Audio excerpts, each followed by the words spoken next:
Hello dear students, আবার তোমাদের সামনে হাজির হয়েছি দর্শনের ক্লাস নিয়ে, দর্শনের আলোচনা নিয়ে। তবে প্রথমেই আমাদের এই দর্শনের ক্লাসের পক্ষ থেকে এবং এলিট চ্যানেলের পক্ষ থেকে তোমাদের সকলকে জানাই স্বাগতম। আশা করি তোমরা সবাই ভালো আছো। আমি বলবো আরো ভালো থেকো, সুস্থ থেকো, কেন সামনে তোমাদের পরীক্ষা। চলো তাহলে আমরা আজকে কি আলোচনা করব, তোমরা সে থাম্বনেল দেখেই অলরেডি বুঝতে পেরে গেছো যে আগের দিন যে আলোচনা করেছিলাম তারপর থেকেই আবার আলোচনা হতে শুরু করেছে। সেটা কি? সেটা হচ্ছে এথিক্স, নীতিবিদ্যা। আমাদের ইউনিট 2 এ যে পাঠ, যে পাশ্চাত্য নীতিবিদ্যার সেই বিষয়গুলো আবার আলোচনা শুরু করেছি আমরা। তার মানে প্রথম যে ইউনিটটা শেষ করে, দ্বিতীয় ইউনিটটা শুরু করে, ভারতীয় নীতিবিদ্যা শেষ করে, পাশ্চাত্য নীতিবিদ্যার একটা অংশ শেষ করে আবার দ্বিতীয় অংশ আবার শুরু করলাম বা শুরু করছি, যেটা অত্যন্ত গুরুত্বপূর্ণ একটা বিষয়, যেগুলো পরীক্ষাতে অবশ্যই অবশ্যই আসবে এবং খুব ইন্টারেস্টিং জিনিস, যেগুলো থিওরিক্যাল না হলো তাত্ত্বিক দিক, বোধগম্য দিক। তোমাদের বাস্তব জীবনে চলার পথে, সমাজ জীবনে চলার পথে অবশ্যই এগুলো কার্যকরী, অবশ্যই এগুলো উপকারী জিনিস। সেগুলো জানতে হবে, বুঝতে হবে। যে নাম্বার পাওয়ার জন্য পড়ছি, নাম্বার জন্য পড়ছি তা না। এথিক্সটা, নীতিবিদ্যাটা আমাদের জীবনে চলার পথে চলতে গেলে, মানুষ হওয়ার জন্য, আদর্শ মানুষ হওয়ার জন্য অবশ্যই প্রয়োজনীয় বিষয়। সেই বিষয়গুলো আমরা আজকে তোমাদের সামনে সুন্দরভাবে আলোচনা করব। এই আলোচনা করব কোনখান থেকে শুরু করব? কোনখান থেকে? আমরা আগের দিন যে আলোচনা করেছিলাম, যে পাশ্চাত্যের নৈতিক প্রত্যয় সমূহ, নৈতিক প্রত্যয় সমূহের মধ্যে যে 3টা পার্ট আলোচনা করেছিলাম। একটা হচ্ছে নৈতিক ক্রিয়া, একটা অনৈতিক ক্রিয়া, একটা নীতি গর্হিত ক্রিয়া। এই 3টা পার্ট আমরা আগের ক্লাসে আলোচনা করেছিলাম। যারা এখনো এই 3টি ক্লাসের, এই 3টি ভিত্তিকে যে ক্লাস আলোচনা করেছিলাম, এখনো যারা দেখোনি, আগে চট করে আমাদের দেখো লিঙ্কে, এর নিচে দেখো লিঙ্ক আছে, ওইখানে দেখো অনেকগুলো ভিডিও আছে। ওই ভিডিওটা আগে দেখে নাও। যে পাশ্চাত্য নীতিবিদ্যার যে বিষয়টা বলছি আগে দেখে নাও। দেখে নিলে এই ক্লাসের যে আলোচনা অতি সহজেই তোমরা বুঝে নেবে। দেখবে খুব সহজ জিনিস, কিচ্ছু না। ঠিক আছে, চলো তাহলে আমরা আগের দিন কি বলেছিলাম একটু সারসংক্ষেপ নিয়ে আসি। আগের দিন বলেছিলাম যে নৈতিক ক্রিয়া কি, অনৈতিক ক্রিয়া কি, বা নীতি গর্হিত ক্রিয়া। তা দেখো আমি বলেছিলাম যে ইচ্ছার দ্বারা আমাদের ঐচ্ছিক ক্রিয়া, মানে আমরা ইচ্ছাকৃত ভাবে যে ক্রিয়াগুলো করি সেগুলোকে নৈতিক ক্রিয়া বলা হয়। সেটা ভালো করতে পারি, আবার মন্দও করতে পারি। আমি বলি যে আমি পরীক্ষাতে লিখে পাস করলাম, ইচ্ছা করলাম। তা আমি খেলতে গেলাম, ইচ্ছা দ্বারা করলাম, গেলাম। আমি মিথ্যা কথা বলছি, ইচ্ছার দ্বারা মিথ্যা কথা বলছি। এই যে মিথ্যা বলছি, মিথ্যা কথা, মন্দ কথা, এটা যেমন ইচ্ছা দ্বারা করছি। আমি ভালো কথা বলছি, এটাও কিন্তু ইচ্ছা দ্বারা করছি। এই ইচ্ছার দ্বারা কাজ ভালো হচ্ছে বা মন্দ হচ্ছে। কিন্তু আমরা সমাজ জীবনে কি বলি? সত্য কথাটা বলা উচিত, মিথ্যা কথা বলা উচিত নয়। এই যে আমাদের উচিত আর অনুচিত, এই বিষয়টা যার মধ্যে অন্তর্ভুক্ত আছে তাকে বলা হয় নৈতিক ক্রিয়া। আর অনৈতিক কি বলেছিলাম? যে আমরা ইচ্ছার দ্বারা কাজ করি না, ইচ্ছা নেই, হঠাৎ করে কোন কাজ হয়ে গেছে, ইচ্ছা বহির্ভূত, ইচ্ছা নিয়ন্ত্রণ করে না আমাদেরকে, অনিচ্ছার দ্বারা, সেইগুলো হচ্ছে আমাদের অনৈতিক ক্রিয়া। যেমন বলেছিলাম আমরা হঠাৎ করে চোখে লাইট পড়ে গেল, লাইট পড়ার সঙ্গে সঙ্গে চোখটা পাতা বন্ধ হয়ে গেল। এই যে বন্ধ হলো, আমি কি ইচ্ছায় বন্ধ করলাম?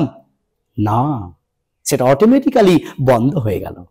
এটা হচ্ছে আমাদের অনৈতিক ক্রিয়া বা নীতি বহির্ভূত ক্রিয়া। বলছিলাম রাস্তায় সাইকেল চালাতে গিয়ে হঠাৎ করে কেউ সামনে চলে এলো, আসা মাত্রই দেখে হাতটা কিন্তু ব্রেকে চলে যায়। কেন চলে যায়? যে অটোমেটিক কাজটা করলো, আমি কিন্তু ইচ্ছায় কাজটা করিনি, হাত ব্রেক নিয়ে যাইনি, আমি অটোমেটিক চলে গেল। এই জন্য এটা হলো আমাদের অনৈতিক ক্রিয়া, অনিচ্ছা। আর ইচ্ছার দ্বারা হচ্ছে নৈতিক হয়েছিল, আর অনিচ্ছা কি হলো আমাদের অনৈতিক হলো। আর নীতিগণিতে কি বলেছিলাম? নীতিগণিতে বলেছিলাম যে নীতিগণিত ক্রিয়া কিছুই নয়, আসলে নৈতিক ক্রিয়ারই অংশ, ওটাকে নৈতিক ক্রিয়া বলা যায়। তবে যদি সংকীর্ণ অর্থে ধরি, আরো যদি আমরা ওটাকে আমরা একটু ভেঙে ভেঙে ধরি, দেখো তো নৈতিক ক্রিয়ার ভালো দিক ছিল, নৈতিক ক্রিয়ার খারাপ দিক ছিল। এই নৈতিক খারাপ দিকটা, মন্দ দিকটা, অনুচিত দিকটা, ওটাকে বলা হয় নীতি গর্হিত। মিথ্যা কথা বলা,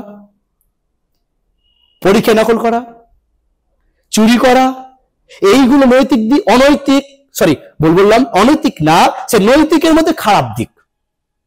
এই নৈতিক খারাপ দিক বলেই ওটাকে বলা হয় নীতি গর্হিত।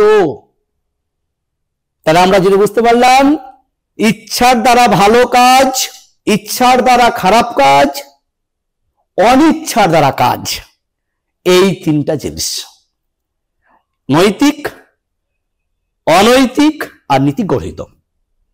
ঠিক আছে, এইটুকু আলোচনা করেছিলাম।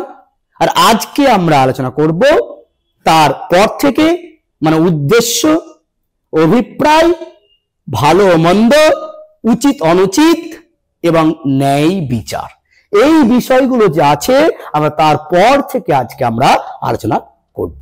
হেই, যদি তুমিও তোমার এক্সাম প্রিপারেশন অনেক সহজ করে তুলতে চাও, তাহলে ডেসক্রিপশন বক্সের লিংক থেকে এলিট অ্যাপটি ডাউনলোড করে নাও। সেখানে তুমি প্রতিটি টপিকের ভিডিও লেকচার, স্টাডি ম্যাটেরিয়ালস এবং নোটস, কোয়েশ্চেন অ্যান্সারের সলিউশন, অডিও বুকস এবং বোর্ডের যাবতীয় ইম্পর্টেন্ট আপডেট পেয়ে যাবে। তাই অ্যাপটি ডাউনলোড করতে ভুলো না। তো চলো আবার টপিকে ফিরে যাই। দেখো, এই যে বিষয় উদ্দেশ্য, অভিপ্রায়, ঠিক ও ভুল, ভালো মন্দ, ন্যায় বিচার, এই বিষয়গুলো আলোচনা করব। আর এই আলোচনা করলেই আমরা কিন্তু এই পাশ্চাত্য নীতিবিদ্যার ওয়ান পার্টটা পুরো শেষ হয়ে যাবে। আর একটা অংশ বাকি থাকবে, সেই অংশটা ক্লাস করালেই, আলোচনা করলেই তোমাদের পুরো বিষয়টা শেষ হবে। তারপর যদি কোনো সমস্যা থাকে, কোনো প্রবলেম থাকে, আমাদের জানাতে পারো, আমরা আলোচনা করে দেব। ঠিক আছে, চলো তাহলে আমরা এই যে উদ্দেশ্য পেলাম, এই উদ্দেশ্য আলোচনা করতে গিয়ে আমরা তার আগে দেখবো যে উদ্দেশ্য পেলাম কিভাবে, কোথা থেকে পেলাম, তো সেটাকে জানতে হবে। তো হঠাৎ উদ্দেশ্যটা একেবারে বললে হবে না, উদ্দেশ্যটা পেলাম কিভাবে, ওই প্রাণটা পেলাম কিভাবে, আমরা কোথা থেকে পেলাম সেটা জানতে হবে। আর সেটা জানতে গেলে জানতে হবে যে ঐচ্ছিক ক্রিয়াটা যে হবে কিভাবে হয়। আমাদের ইচ্ছার দ্বারা কাজটা করছি, এই ইচ্ছার দ্বারা কাজটা করছি, কিভাবে করছি, এলোমেলো নয়। চার বাক্যে যেমন বলেছেন, চারটি ভূত এলোমেলো যুক্ত হয়ে জগৎ সৃষ্টি হয়ে গেল, কিন্তু না, নীতিবিদ্যা ধরা হয় না। নীতিবিদ্যায় আমরা যে ঐচ্ছিক ক্রিয়া কাজ করছি, ইচ্ছার দ্বারা কাজ করছি, বিভিন্ন স্তরের দ্বারা কাজগুলো করি আমরা। সেটা কি, সেটা দেখো স্পষ্ট বলা হয়েছে, ঐচ্ছিক ক্রিয়া যে কাজটা করি আমরা, সেটা তিনটি স্তরে সম্পন্ন করি। আমরা ঐচ্ছিক ক্রিয়ার যে স্তর, আমরা এই যে আমরা আজকে পরীক্ষায় পাশ করবো, ইচ্ছা দ্বারা পড়তে বসলাম, ইচ্ছা দ্বারা পড়তে বসলাম, ইচ্ছা দ্বারা পড়তে বসাটা সংক্ষেপে ছোট্ট বলে মনে হলো নাকি? না, এই পড়তে বসলাম, ইচ্ছা হয়ে বসলাম, এটা হওয়ার জন্য অনেক স্তর আছে, অনেক স্তর অতিক্রম করে তবেই পরীক্ষা বসতে, আমি পড়তে বসলাম, এটা কাজ করলাম, বা খেতে বসলাম। তা এই কতগুলো স্তর অতিক্রম করতে হয়, সেই বিষয়গুলো আগে আমরা জেনে নেব। ঠিক আছে, চলো তাহলে আমরা ঐচ্ছিক ক্রিয়ার তিনটি স্তর দেখতে পাই সাধারণত, মূল্যি জেনারেলি। এটা মানসিক স্তর, একটা দৈহিক বা শারীরিক স্তর, একটা দেহ অতিরিক্ত বা বাহ্য স্তর। তার মানে মনের ভিতরে স্তর আছে, সেখান থেকে মনের বাইরের দৈহিক যে দেহ আছে, অঙ্গ প্রত্যঙ্গ, শিরা টিরা যাচ্ছে, এগুলো একটা স্তর। আর একটা কি বাইরের স্তর, ঠিক আছে, বাইরের স্তর। তাহলে মনের ভিতরের যে স্তর, ভিতরটা একটা জিনিস, শরীরটা একটা জিনিস, আর বাইরেরটা একটা জিনিস। তাহলে ভিতরটাকে বলা হয় মানসিক স্তর, আর শরীর যেটা অংশ সেটা হচ্ছে কি দৈহিক বা শারীরিক স্তর, আর বাইরেটাকে বলা হয় দৈহিক অতিরিক্ত বা বাহ্য স্তর। এই তিনটে স্তরের মাধ্যমে ঐচ্ছিক ক্রিয়াটা সম্পন্ন হয়।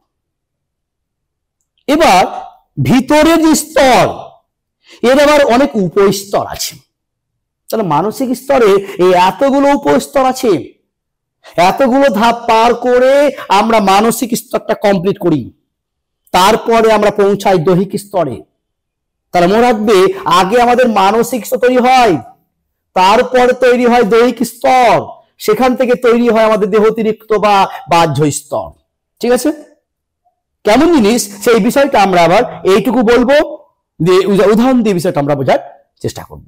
দেখো, প্রথমে কি লিখেছি, যে মানসিক স্তরের, আমাদের মানসিক ভিতরের স্তরটার প্রথম যে স্তর, শুরুটা, সেটাকে বলা হয় অভাব বোধ।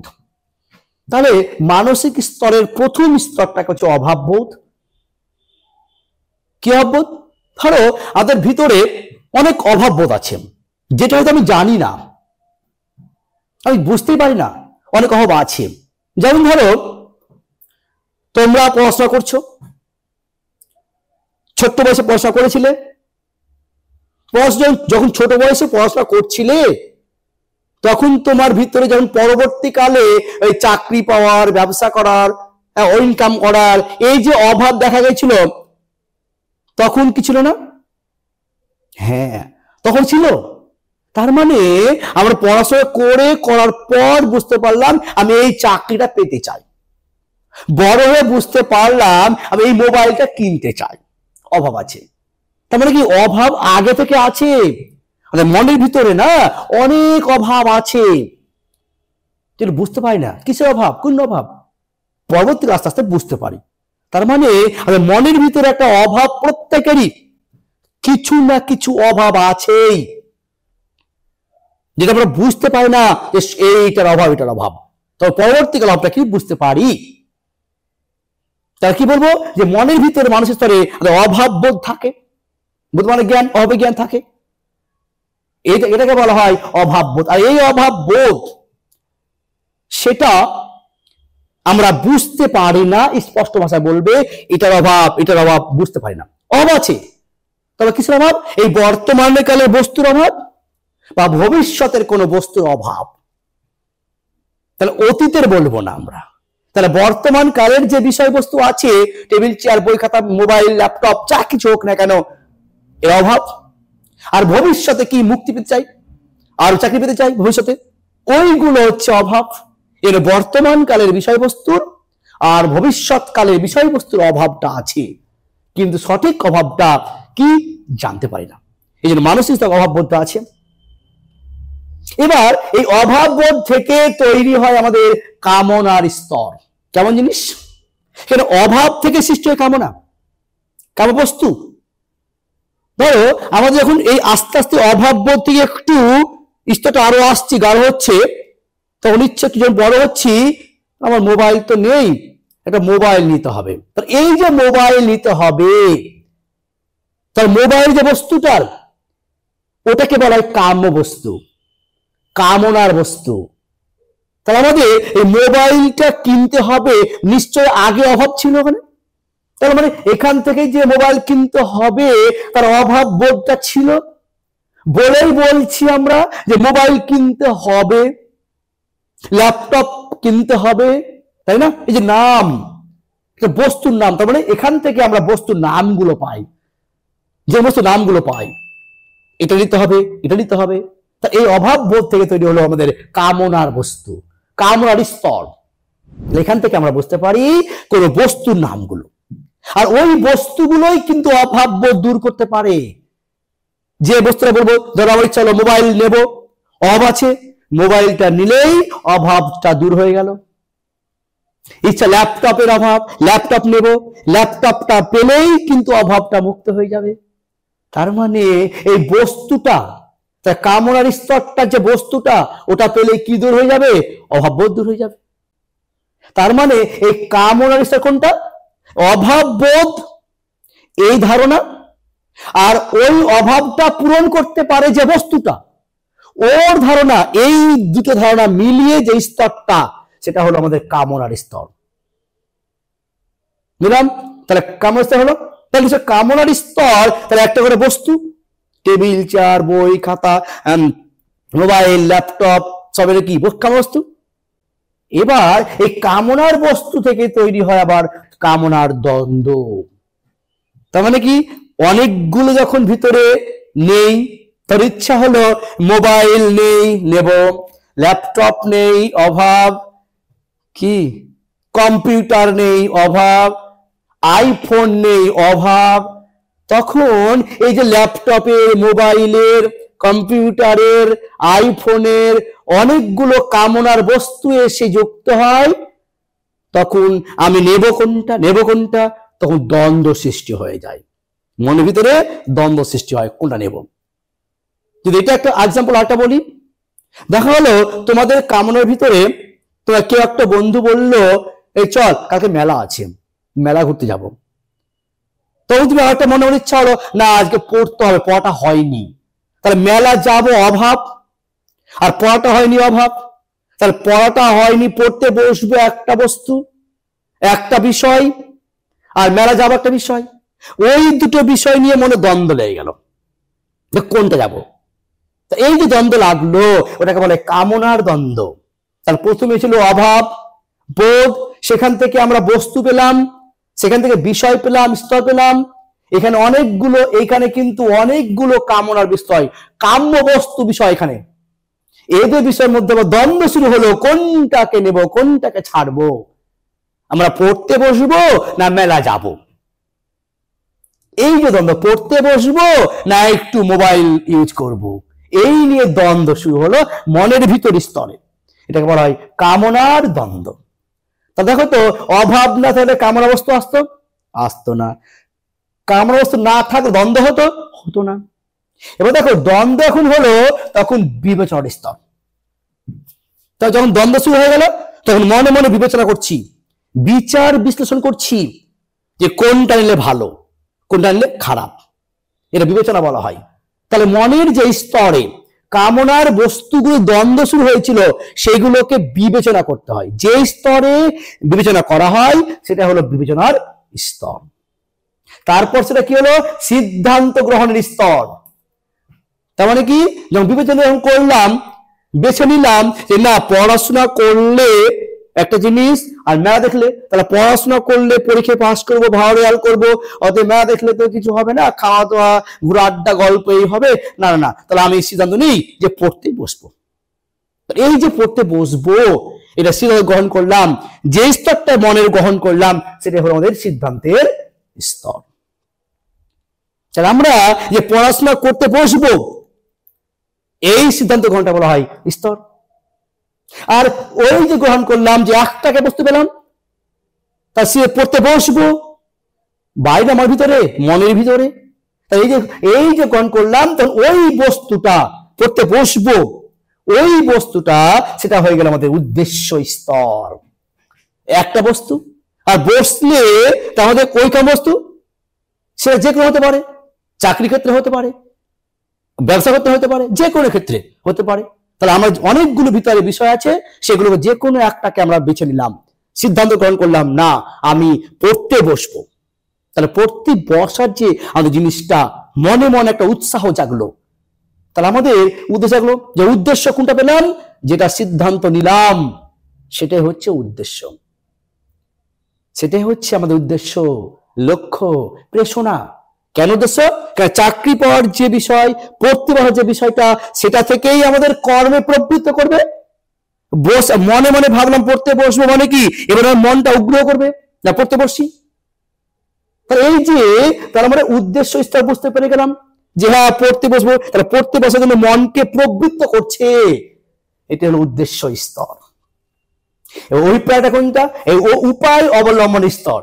তার মানে উদ্দেশ্য করছি পড়তে বসবো, তাহলে কি উপায়ে পড়তে বসবো, কিভাবে পড়তে বসবো, এই যে কিভাবে বসতে, মনে মনে ভাবছি, আমি ভাবলাম তো পড়তে বসবো, কিভাবে পড়তে বসবো, এই যে কিভাবে পড়তে বসবো, এটা যে উপায় অবলম্বন। আর এটা হচ্ছে কি অভিপ্রায়ের স্তর। তার মানে উপায় অবলম্বনটা করে আমরা সেটা অলরেডি পড়তে বসে গেলাম। সেটা হচ্ছে আমাদের অভিপ্রায় স্তর। এই হচ্ছে আমাদের মানসিক স্তরের বিভিন্ন উপস্তর। তাহলে আমরা এখান থেকে কিন্তু আমরা পাই উদ্দেশ্যের স্তর, আর এখান থেকে পাই আমরা অভিপ্রায়। ঠিক আছে, তাহলে এই হচ্ছে বিষয় আমাদের ঐচ্ছিক ক্রিয়া স্তর। আর এটা কি দৈহিক ক্রিয়া কি, যারা আমরা এই যে মনে মনে বেছে নিয়েছি পড়তে বসবো, বসার সঙ্গে সঙ্গে ভাবাটার সঙ্গে সঙ্গে বিভিন্ন মস্তিষ্কের জিনিসগুলো চারদিকে ছড়িয়ে পড়লো, বিভিন্ন শাখা পোশাকে ছড়িয়ে পড়লো কি হ্যাঁ চিন্তাটা চারদিকে, এই চিন্তাটা যে পড়তে বসার চিন্তাটা স্তর ভিতরে ছিল চারদিকে অঙ্গ প্রত্যঙ্গ ছড়িয়ে পড়লো। ছড়িয়ে পড়লো কি হাত পা তখন শুরু করবো, বই নিব কি নিব শুরু করব, এই যে শুরু করলাম এটা বলা দৈহিক স্তর। আর এই দেশ কি তখন বইটা নিয়ে ওইখানে পড়তে বসে গেলাম, তখন সেটা হয়ে গেল আমাদের কি বাহ্য স্তর। একই দিন যদি বলো সহজে বলি, তাই মনে মনে স্তর দ্বারা ভাবলাম যে আমি একটু চাকরি করব, চাকরি করে বিভিন্ন স্তর তৈরি হলো। চাকরি পাওয়ার ক্ষেত্রে অনেকগুলো বাধা, এই চল মোবাইল চল, খেলতে চল, আড্ডা চল, অনেকগুলো দ্বন্দ্ব। বিবেচনা করলাম না খেললে ঘুরলে হবে না, সিদ্ধান্ত নিলাম কি চাকরি করব। চাকরি করার জন্য ওটা কি উদ্দেশ্য বেছে নিলাম, এটার জন্য কি হলো বিভিন্ন দেশ সঙ্গে সঙ্গে চারদিকে অঙ্গ ছড়িয়ে পড়লো, হাত পা স্ট্রং হয়ে গেল, হাত পা চালাচল শুরু হয়ে গেল। যখন শুরু হয়ে গেল তখন সেখান থেকে আমরা অলরেডি বিভিন্ন বই টই পড়া টড়া শুরু করলাম, শুরু করে আমরা অলরেডি চাকরির জায়গায় চলে গেলাম। সেটা হয়ে গেল আমাদের দেহতিরিক্ত। এই হচ্ছে আমাদের ঐচ্ছিক ক্রিয়া বিভিন্ন স্তর। ঠিক আছে, তাহলে এবার আমরা দেখব যে বিষয়টা কি, এই উদ্দেশ্যটা কি তাহলে। ঠিক আছে, তাহলে আমরা ওইখানে যেটুকু বুঝতে পারলাম যে উদ্দেশ্য কি জিনিসটা, কিছুই না, উদ্দেশ্য মানে কিছুই না যে আমাদের স্বনির্বাচিত, তাই আমাদের মনের ভিতরে নির্বাচিত মানে নিজের ইচ্ছায় নিজের ইচ্ছা নির্বাচন করাটাকে বলা হয় উদ্দেশ্য। যেমন অনেকগুলো ছিল, একটা আমরা নির্বাচন করলাম, কি হয় পড়তে বসবো আর চাকরি করব, একটাকে বাঁচলাম, ওটা উদ্দেশ্য। তাহলে একটা কি কাম্য বস্তুকেই বলা হয় উদ্দেশ্য। এক কথায় দেখি বিষয়টা কি এবার দেখো, উদ্দেশ্য শব্দটির ইংরেজি শব্দ হলো মোটিভ, যা মানুষকে কোনো কাজ করতে প্ররোচিত করে, কাজ করতে আগ্রহী করে। এই জন্য মনে মনে ভাবলাম না চাকরি করব, তা কি ওটা করতে আরো পরিচিত করছে। পড়তে বসবো, তাহলে পড়তে বসাটা কি উদ্দেশ্যটা, তাহলে পড়তে বসার উদ্দেশ্য মনকে আরো প্ররোচিত করছে, তাই না। কামবস্তুটা দেখো যে এই প্রসঙ্গে বলা হয়েছে এটি হলো মানুষের একটি চালিকা শক্তি বা ডিভাইন ফোর্স, চালিকা শক্তি।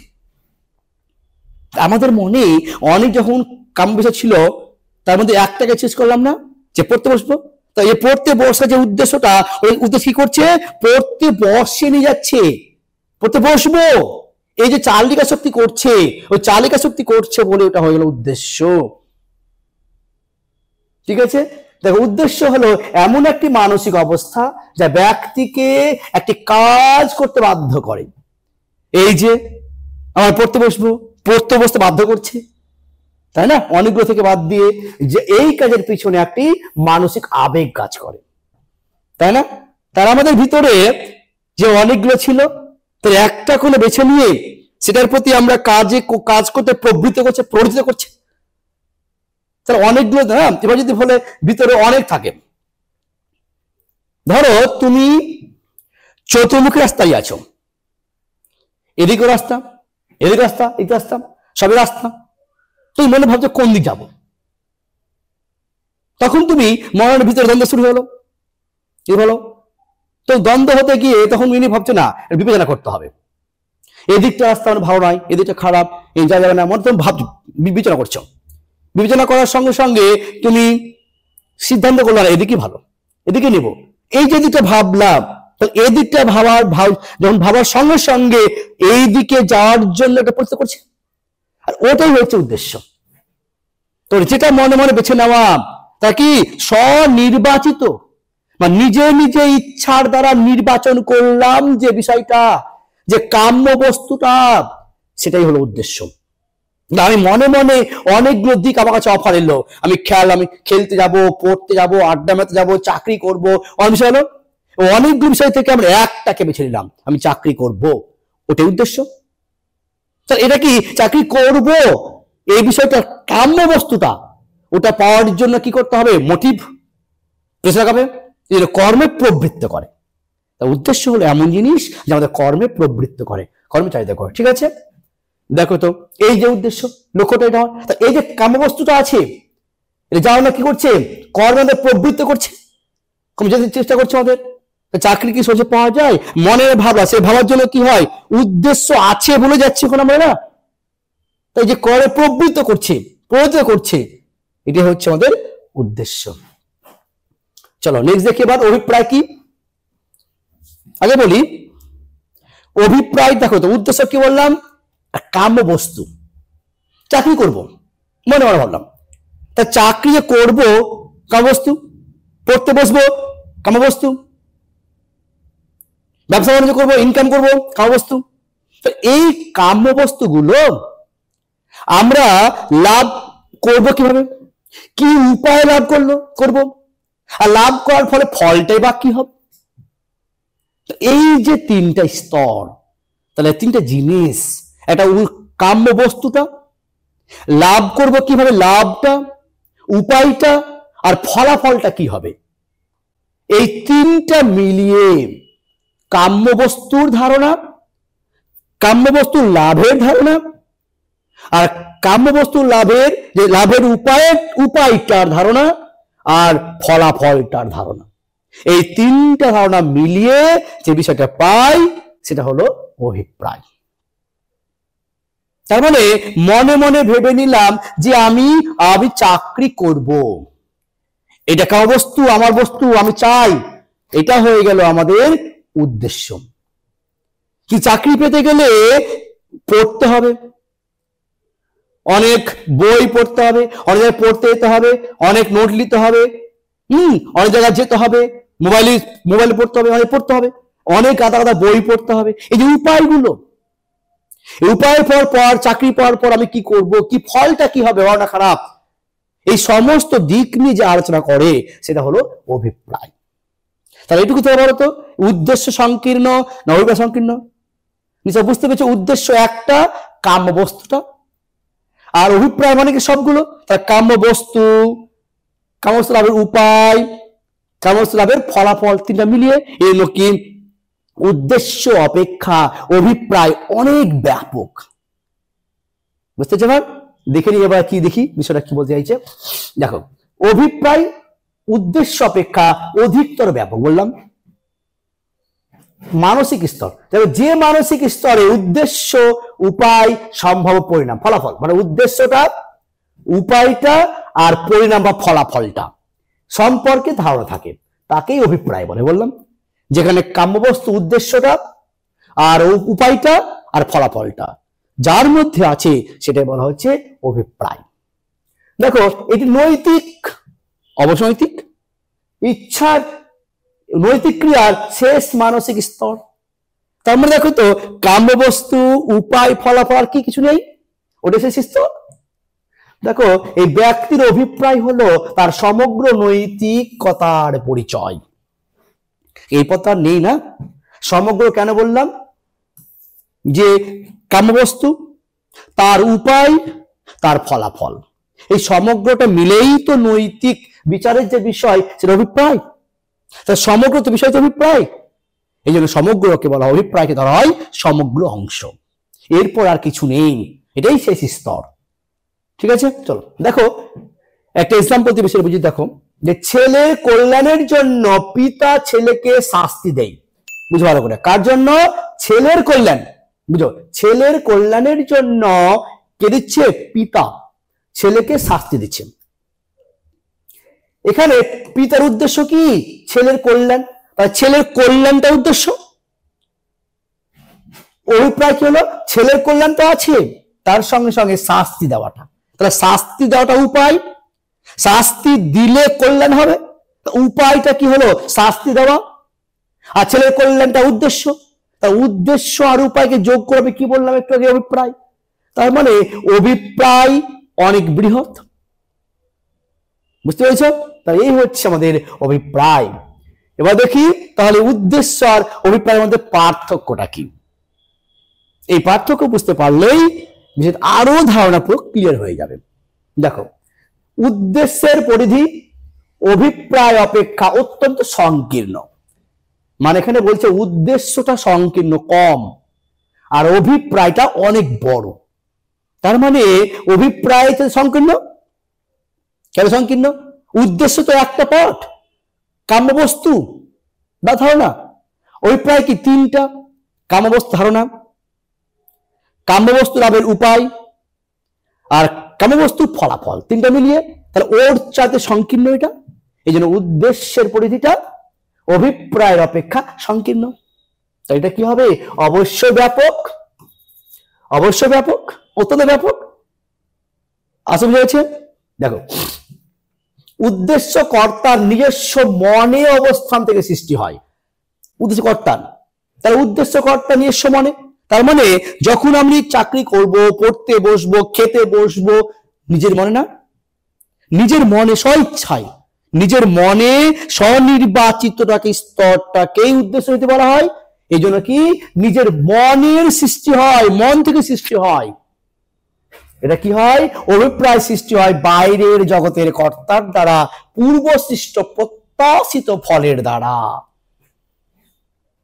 তারা ওই উদ্দেশ্য যখন হলো, এটা কিভাবে লাভ করব আগে দেখেছি, কোথায় দেখেছি, তারা ফলটা কি দেখেছি। তাই এই যে দেখেছি বাইরের জগতের, এই অভিপ্রায় তো বাইরের জগতের, তাহলে বাইরের জগতের অভিপ্রায় থেকেই তো আমরা অভিপ্রায়টা করি নাকি। যখন চাকরি করব এটা এখন ভাবলাম, উদ্দেশ্য হয়ে গেল। কিভাবে চাকরি করব, চাকরি পেলে কি হবে, কি করব, কি উন্নতি করব, আগে দেখেছি বাইরে, আমরা সেখান থেকে ধারণা পেয়েছি। এই জন্য বলেছে বাইরের। ঠিক আছে, দেখো, উদ্দেশ্যের ক্ষেত্রে উপায় বা ফলাফল সম্পর্কে ধারণা থাকে না। বললাম একটু আগে, উদ্দেশ্যে ফলাফল কিছু বলা হয় না, শুধু কি বলা হয়? কাম্য বস্তু বলা হয়। আর এখানে কি থাকে? থাকে, দেখো, ফলাফল থাকে না। অভিপ্রায়ের ক্ষেত্রে উদ্দেশ্য, উপায়, ফলাফল জড়িত থাকে। মানে উদ্দেশ্য থাকে, উপায়ও থাকে, ফলাফল থাকে। ওখানে কি বলেছে? ফলাফল থাকে না, উপায় থাকে না, শুধু কি থাকে? শুধু কাম্য বস্তু থাকে। তিন জিনিস, তাই না? কাম্যবস্তু, ধারণা, উপায়ের ধারণা, ফলাফলের ধারণা। তার এখানে উপায় ফলাফল থাকে না উদ্দেশ্যের মধ্যে, আর এর মধ্যে কিন্তু থাকে, তিনটাই থাকে।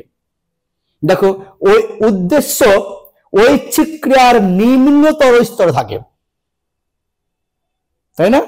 নিম্নতর স্তর, তার উঁচু কে আছে? সর্বশেষ কে? অভিপ্রায়। নিম্ন স্তরে, এটা কি? সর্বোচ্চ স্তরে।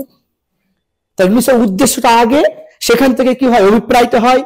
সেখান থেকে অভিপ্রায়টা হলে এটা আগে কি হয়? উদ্দেশ্য, পরে কি হয়? অভিপ্রায়। দেখো, উদ্দেশ্য এরকম কোন পূর্ব সৃষ্টি দ্বারা সৃষ্টি হয় না, মানে আগে থেকে সৃষ্টি দ্বারা সৃষ্টি হয় না। এটা কি হয়? অবশ্যই হয়। অভিপ্রায় ক্ষেত্রে ফলাফলের পূর্ব দৃষ্টি জড়িত, মানে আগে ফলাফলটা কি আগেই বলে দেয় কি হবে।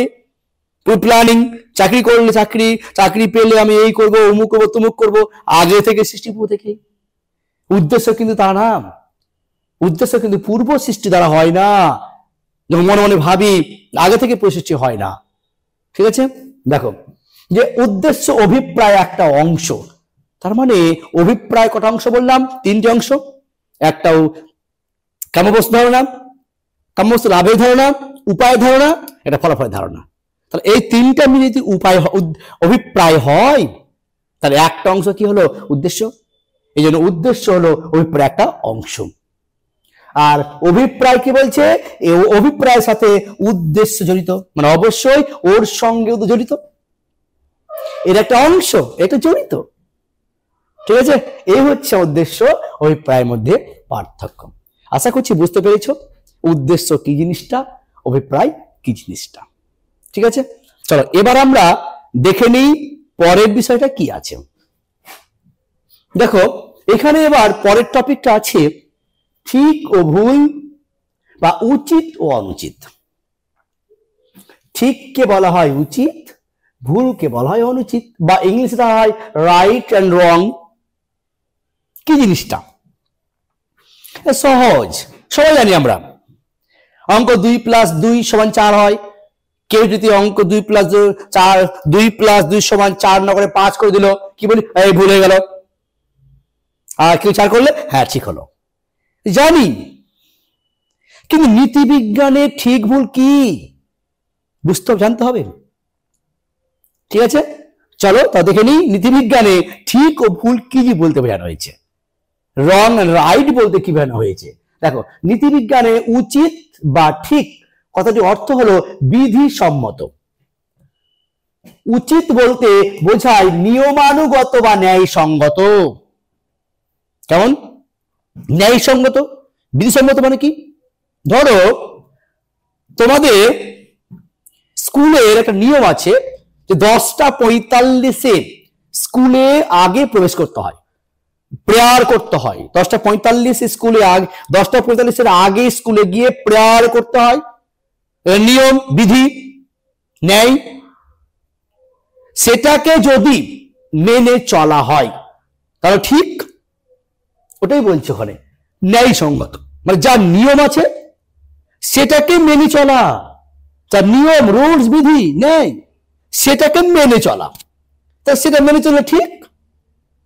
অঙ্কের ক্ষেত্রে কি বলি আমরা, যে 2+2 = 4, তা 2+2 যে 4 হয় সেটা করলে ঠিক।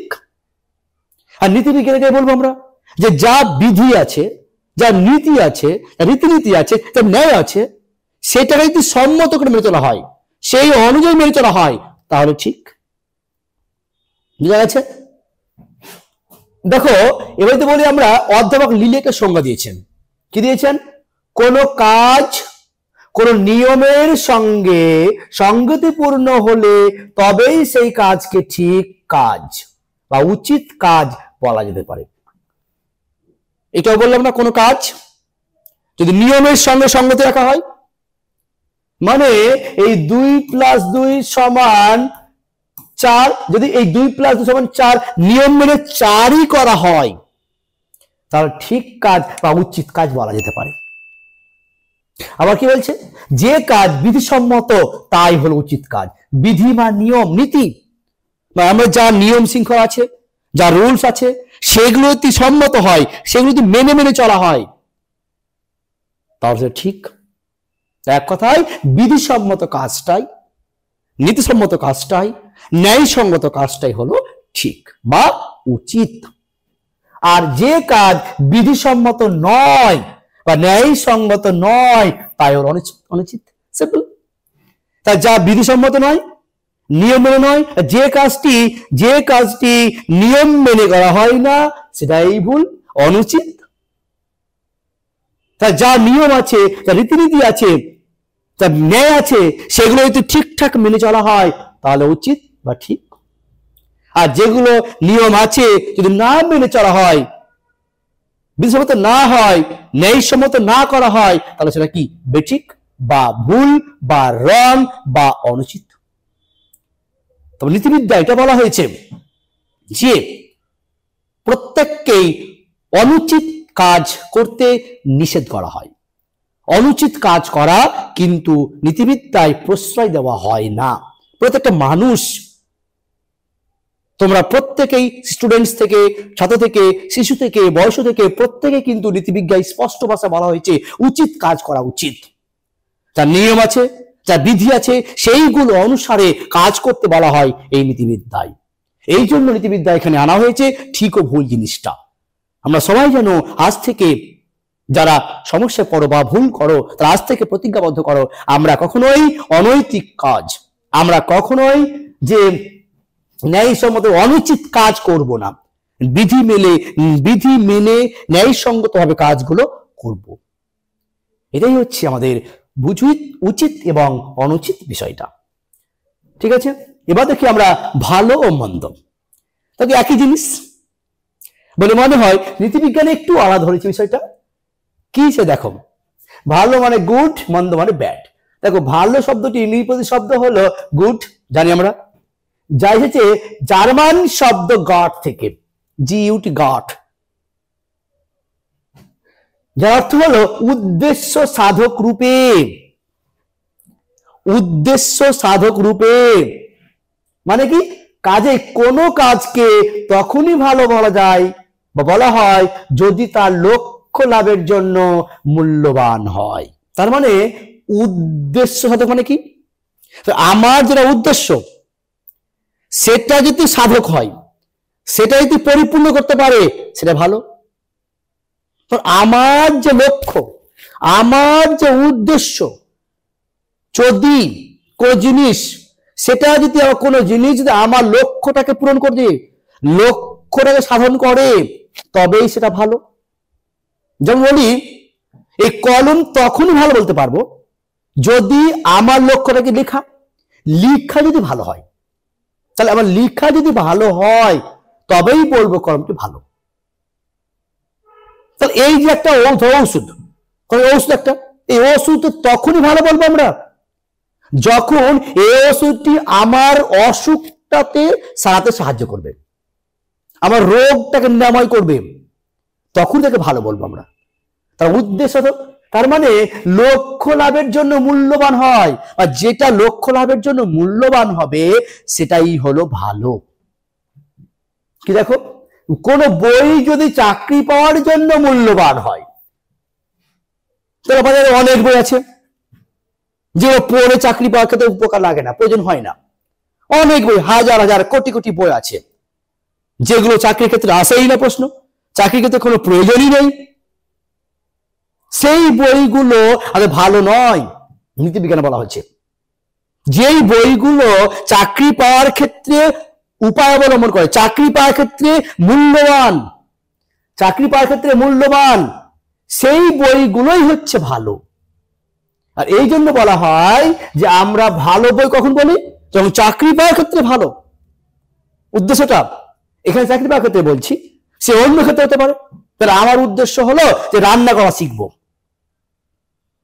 যেই বইগুলো রান্না করতে উপকার করে, যেই বই রান্না করতে সহায়তা করে, সেই বইগুলো ভালো।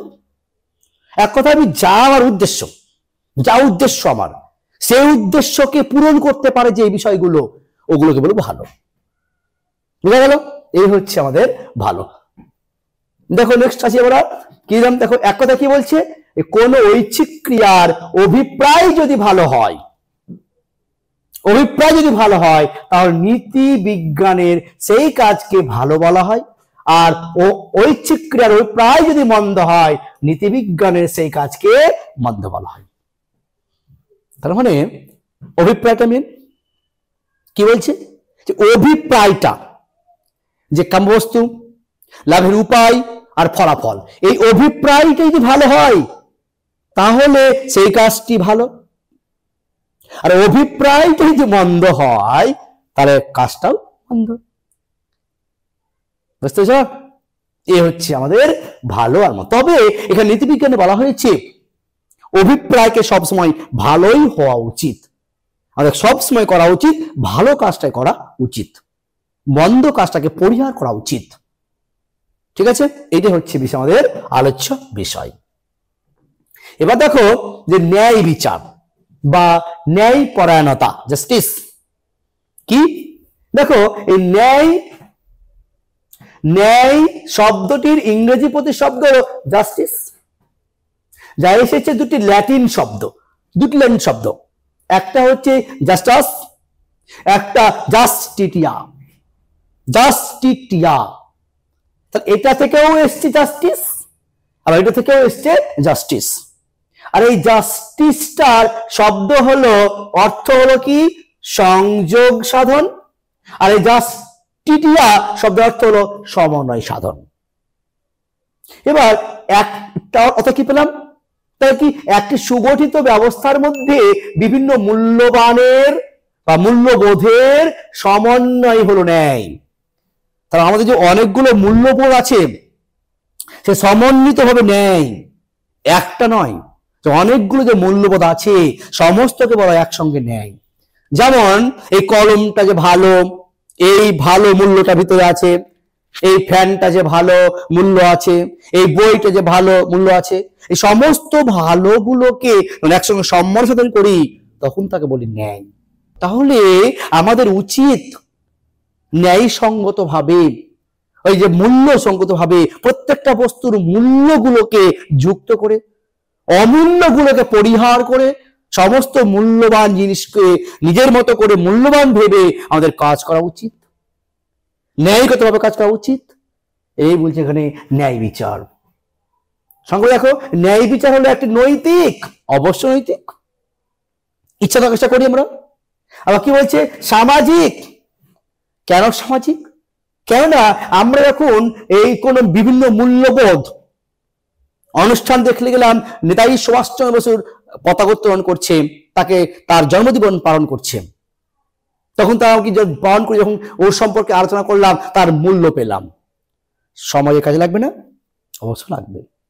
এই যে মূল্য একটা, সমাজের যে মানুষজন প্রতি সহযোগিতা করা, সমবেদনা ব্যথা বেদনা অনুভব করা, এটা সামাজিক না? তাহলে এইগুলো হচ্ছে সামাজিক।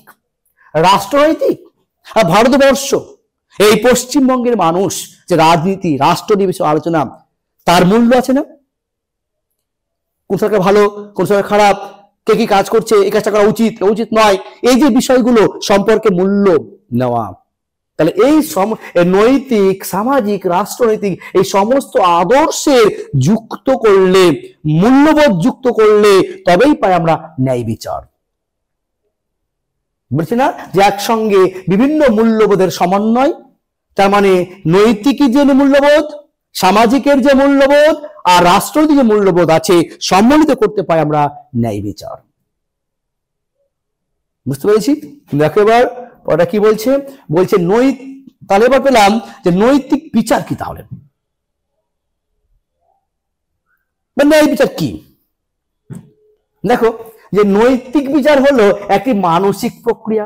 হ্যাঁ, অবশ্যই। আর এই মানসিক প্রক্রিয়ার সাহায্যে মানুষের স্বেচ্ছাকৃত কর্মের, আচরণের যে নৈতিক গুণ, অর্থাৎ ভালোত্ব, মন্দত্ব, উচিত অনুচিত, ন্যায় অন্যায় প্রভৃতি শব্দ বিচার করা হয়, তাকেই নৈতিক বিচার বলে। কারণ আমাদের ভিতরে একটা এমন স্তর আছে যেখানে আমরা বলতে পারি এটা ভালো, এটা মন্দ, তাহলে ভালো গ্রহণ করব, মূল্যবোধ নেব, তাহলে ভালো মন্দ উচিত অনুচিত যার দ্বারা করতে পারি সেটা কি নৈতিক বিচার। যেখানে করা হয়, তা যেখানে করা হয় এটা ভালো না রে, এটা মন্দ না, এটা উচিত না, এটা উচিত নয়, এই যে করতে পারছি, এটাকে বলা হচ্ছে নৈতিক বিচার। ঠিক আছে? তাহলে চলো এবার আমরা দেখে নেই আমাদের পরের পার্টটা কি আছে, নৈতিক বিচারের বিষয়বস্তুটা কি।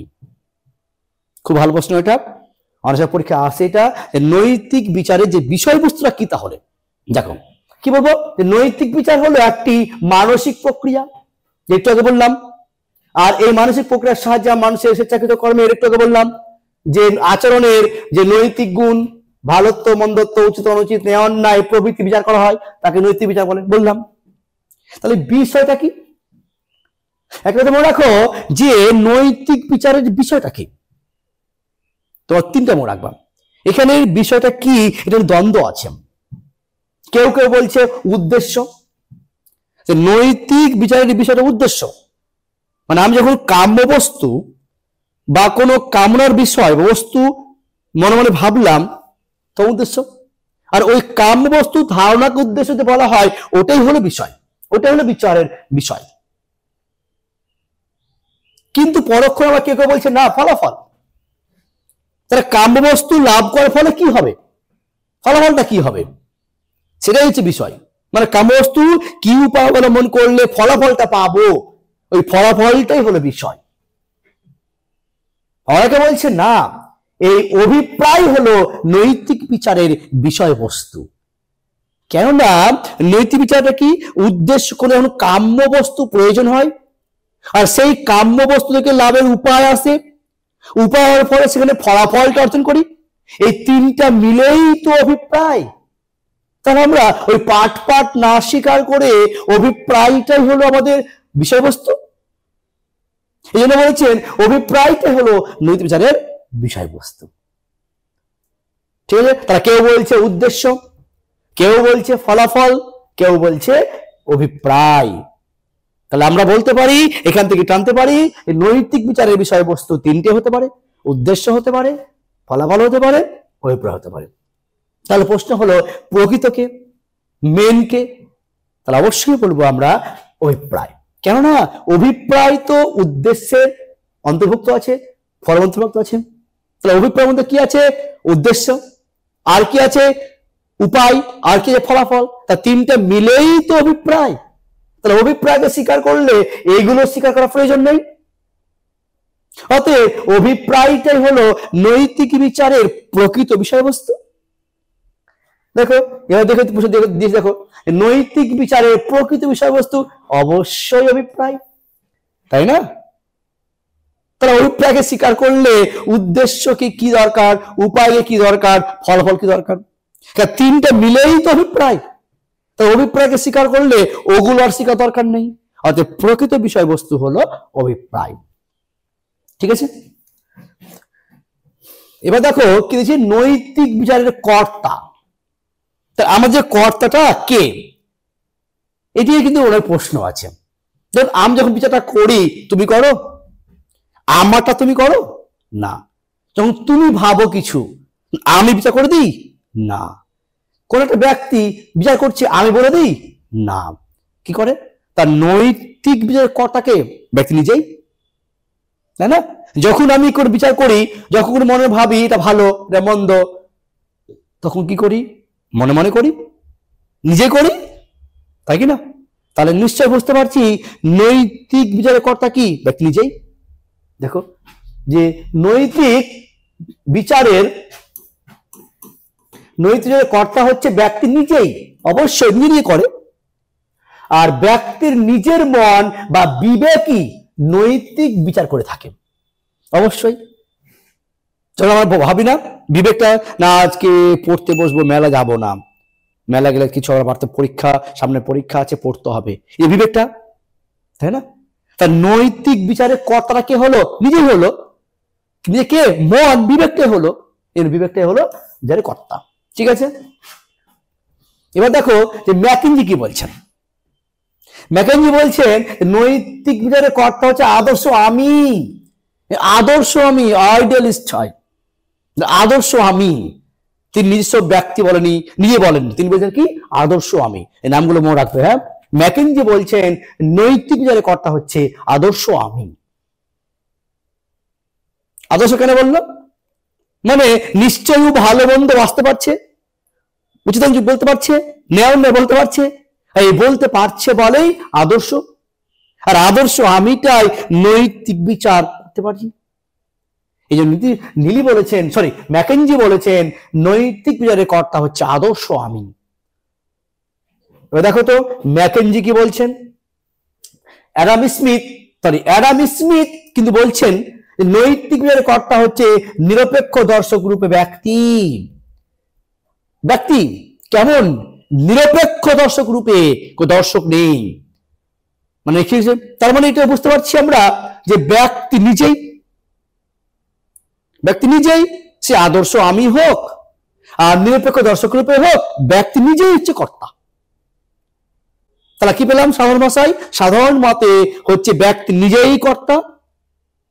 ম্যাকেঞ্জি বলছেন আদর্শ আমি কর্তা, আর অ্যাডাম স্মিথ বলছেন নিরপেক্ষ দর্শক রূপে ব্যক্তি হলো কর্তা। এই হচ্ছে নৈতিক বিচারের কর্তা বিষয়। ঠিক আছে, এবার দেখবো কি কোন একটা প্রশ্ন ভালো এসে পড়ে, খুব আসে তোমাদের পরীক্ষা দেখবে এটা, যে কোন কাজের ফলাফল দেখে কি সেই কাজের নৈতিক বিচার করা যায়? মানে কোন কাজের ফলাফল দেখে কি সেই কাজের নৈতিক বিচার করা যায়? দেখো তার বিষয়টা কি জিনিসটা। কোন ধরনের একটা কাজ, ধরো তোমরা দারুণ করে পড়াশোনা করছো, পড়াশোনা করতে করতে করতে করতে এমন পড়াশোনা পরীক্ষার সময় ভালো পরীক্ষা দিয়ে এলাম, কিন্তু মনে মনে ভাবলা যে আমি রেজাল্টটা 100 পাবো, কিন্তু একটু কম পেলাম, রেজাল্ট একটু খারাপ হলো, তাহলে ফলটাই খারাপ, তার সেটা কি বিচার করতে পারি? সেটা কি আমরা বলতে পারি যে নীতি বিচারটা বিচার করতে পারি? নীতিবিজ্ঞানে কিন্তু কি বুঝি, দেখো বিষয়টা ভালো করে শোনো, যে কোন কাজের ফলাফল দেখে কাজের নৈতিক বিচার করা যায় না। মানে ফলাফল দেখে বিচার করা যায় না, স্পষ্ট ভাষায়।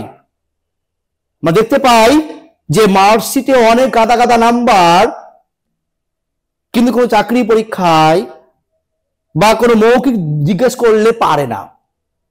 নাম্বার দেখে আমরা বলতে পারি না গুড স্টুডেন্ট, সে কতটা বলতে পারছে, সে কতটা প্রেজেন্টেশন করতে পারছে, তখনই বলবো আমরা ফল ভালো, আর নয় বিচার করতে পারবো আমরা। তাহলে কোন স্টুডেন্টসের মার্কশিটের নাম্বার দেখে আমরা বলবো না ভালো, তার মানে কোন কাজের ফলাফল দেখে বলবো না ভালো। কারণ ফলাফল দেখে কিন্তু নৈতিক বিচার করা যায় না। কেন? দেখো এক্সাম্পল বলছি। কেননা কোন কাজের উদ্দেশ্য ভালো হলেও কি বলছে, ফলাফল খারাপ, কিংবা উদ্দেশ্য মন্দ হলেও ফলাফল ভালো হতে পারে। কারণ উদ্দেশ্য যদি ভালো হয় ফল খারাপ হতে পারে, উদ্দেশ্য যদি মন্দ হয় ফল ভালো হতে পারে, হতেই পারে। তার উদ্দেশ্য ভালো হলেও ফল খারাপ হতে পারে, আবার উদ্দেশ্য মন্দ হলেও ফল ভালো হতে পারে, হতেই পারে। কেমন দেখো উদাহরণ দিয়ে একটা, দেখো ডাক্তার রোগীকে, ধরো কোন ডাক্তার কোন রোগীকে, একটা গুরুত্বপূর্ণ একটা অসুস্থ, চরম অসুস্থ রোগী, হ্যাঁ, তা ডাক্তার উদ্দেশ্য নিল যে আমি এটাকে সুস্থ করে তুলবো, অপারেশন করব। তা ডাক্তার এখন কি ওই অপারেশন করতে গেল, অপারেশন করতে করতে ওই রোগীটা মারা গেল, রোগী মারা গেল। তা ডাক্তারের উদ্দেশ্য কি ছিল? যে রোগীটাকে সুস্থ করা, অপারেশন করা, ভালো অপারেশন করা। কিন্তু ভালো অপারেশন করা ছিল যে ভালো অপারেশন করব, রোগীটাকে সুস্থ করে তুলব, উদ্দেশ্য। এবার কাজ করতে গিয়ে, উপায় অবলম্বন করতে গিয়ে কোনো কারণবশত মারা গেল, তাহলে ফলটাই খারাপ, মারা গেল। তো ওই ফলটা দেখে বলবো যে ডাক্তারের ওই অনৈতিক কাজটা? না, কখনো বলা যাবে না। এই যে বলছে ফলাফলের উপর দেখে কখনোই কিন্তু নৈতিক বিচার করা যায় না। দেখো ডাক্তারকে সুস্থ করার জন্য অস্ত্রোপচার অপারেশন করলেন, কিন্তু রোগীটি মারা গেল। এক্ষেত্রে কাজটির উদ্দেশ্য ভালো হলেও ফলটি খারাপ। তো উদ্দেশ্য খারাপ ছিল না, উদ্দেশ্য ভালো ছিল, রোগীটা সুস্থ করবো আমরা, কিন্তু মারা গেল, হতেই পারে। তাহলে ফলটা খারাপ, হতেই পারে। তোমার ধরো ভালো করে পড়াশোনা করলাম, পড়াশোনা করতে গিয়ে খারাপ হলো, হতেই পারে। সে খারাপ হলে কি হয়েছে, হতেই পারে। সে বলে খারাপ ফল দেখে কখনো বলতে পারি না, বিচার করতে পারি না আমরা, হতেই পারে খারাপ। ঠিক আছে, তাহলে খারাপ ভালো নিয়েই সে নৈতিক বিচার করা যায় না। মানে উদ্দেশ্যের উপর নির্ভর করে আমরা ফলাফলটার উপর নির্ভর করে কখন নৈতিক বিচার আমরা করতে পারি না। ঠিক আছে, দেখো নেক্সট কি বলছে। তার আমরা যেটুকু জানতে পারলাম, যে আলোচনা করলাম, এটাই তোমাদের হচ্ছে পার্ট শেষ। পাশ্চাত্য নীতিবিদ্যার যে বিষয় আলোচনা, দুটো পার্ট ছিল, একটা 1 পার্ট 2 পার্ট, 1টা পুরো শেষ হয়ে গেল, আর একটা বাকি থাকলো দ্বিতীয় পার্ট। তাহলে আমরা আলোচনা করলাম নীতিবিদ্যা যে নৈতিক সমূহ, উদ্দেশ্য থেকে শুরু করে, উপায় থেকে শুরু করে, ন্যায় বিচার, কর্তা, সমস্ত বিষয় আলোচনা করলাম। এই সমস্ত বিষয়ের আলোচনা সহজ সরল ভাষায় পুরো নোট এলিট অ্যাপের মাধ্যমে তোমরা সব পেয়ে যাবে একদম বিনামূল্যে। আর যারা এখনো এলিট অ্যাপটি ডাউনলোড করনি, তারা অবশ্যই প্লে স্টোর থেকে এলিট অ্যাপটি ডাউনলোড করে নাও। ডাউনলোড করলে দেখবে তোমাদের সমস্ত রেকর্ডিং ভিডিও এবং সমস্ত নোট পিডিএফ আকারে আপলোড করা আছে, সমস্ত বিনামূল্যে পেয়ে যাবে। সমস্ত তোমরা বিনামূল্যে পেয়ে গিয়ে তোমরা পড়াশোনা করো, দেখবে তোমাদের পরীক্ষাতে অনেক অনেক উপকার লাগবে। তাহলে পরীক্ষাতে ফুল মার্কস পেয়ে যাবে, তোমাদের কোনো সমস্যা হবে না। আর একটা কথা, তোমরা এই বিষয়টা লাভবান হলে এটার পাশ তোমরা অবশ্যই বন্ধু বান্ধবদেরকে শেয়ার করে দিও, তারাও যেন এই বিষয়গুলো সবগুলো অ্যান্সার, উত্তর, ভিডিও সব যেন পেয়ে যায়। ঠিক আছে, এই বলে আজকে আলোচনা আমরা শেষ করলাম। ভালো থেকো, সুস্থ থেকো। এই ধরনের এডুকেশনাল ভিডিও আরও দেখতে চ্যানেলটিকে সাবস্ক্রাইব করে এলিট পরিবারের মেম্বার হয়ে যাও। Thank you so much and always remember, knowledge worth sharing.